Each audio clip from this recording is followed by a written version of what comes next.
Nganzi Yahiga Right Honorable Ruby na Nabbanja waganiraho Abeegi amagaraje go kushoma yahamza Abeegi ngo umwana kwari kucamo kandi akihayo nasingura urugendo rwo kushoma. Nganzi Yahiga Right Honorable Ruby na Nabbanja yahamza Abeegi ubutarebera abagenzi babo barukora ngo konko Omutima gwabo hamwe n'ibiteekateko bijemere kuguma hakushoma bo barabase kusingura enseegi. For us, we used to come here on bicycles, and for them, they would come in a bus.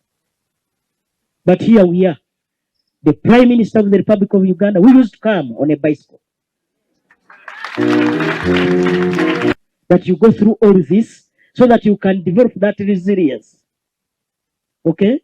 And don't even bother. What you must do is to know why you are here.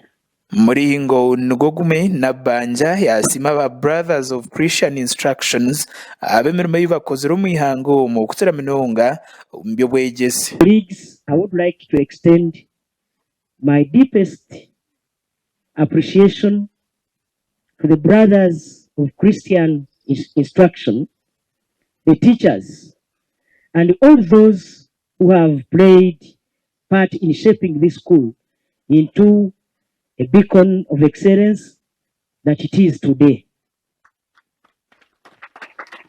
Mbegambo bye Right Reverend Vincent Kirabo Amouti uri umureberezi w'ubureberezi bwa Hoima Catholic Diocese kandi wayibimbira mu kushaba mukorogu yayore ko kweraritera kw'amahanga g'abajungu gari kubasa kwaho ahabukurwana isobhangwa bwensi ogu yayihanangiriza iminyeto okutinarahanga yaberiye kugumizamo iby'abazeyire babo batanditsere.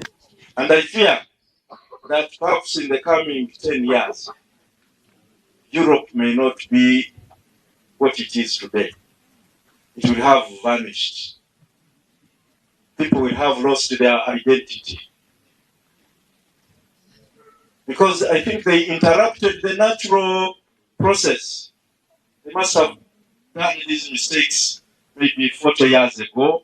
Muringo Ngugume Bishop Kirabo yatabaritse Nganzi Yahiga Right Honorable Ruby na Nabbanja w'ikirabe cyatungire cya Global Women Inspirational Leadership Award w'imirimo mironzi yakoze mu nsomo. We are very, very grateful for the support that you give to this mother institution. We thank you for the great work that you are doing and for your strong representation of us, Bunyoro, Bukumi, and the entire nation. Mbegambo bye uri mukuru w'ishomero rya St Edward Secondary School Bukumi yasima gavumenti ahabubushagiki obwere kwereza ishomereri okutira minonga mukunduze byombeko hotariho no kutabashomesa ahari kariro kushashara abashomesa ba government. One of them, through you, government renovated the chemistry lab and physics lab. We received a tractor through your office from government. We got 200 unit sheets, purpose roof, a few asbestos buildings which are here. Ekiro cha St Edward's Day kijaguze bo mu ishomereri buri mwaka n'ekitenderwa cyo kwecumetereza bimaha bintu byatandikise hishomereri uteriho no kutebeka diso kwishomereri yakubatsa kutwara umeisha.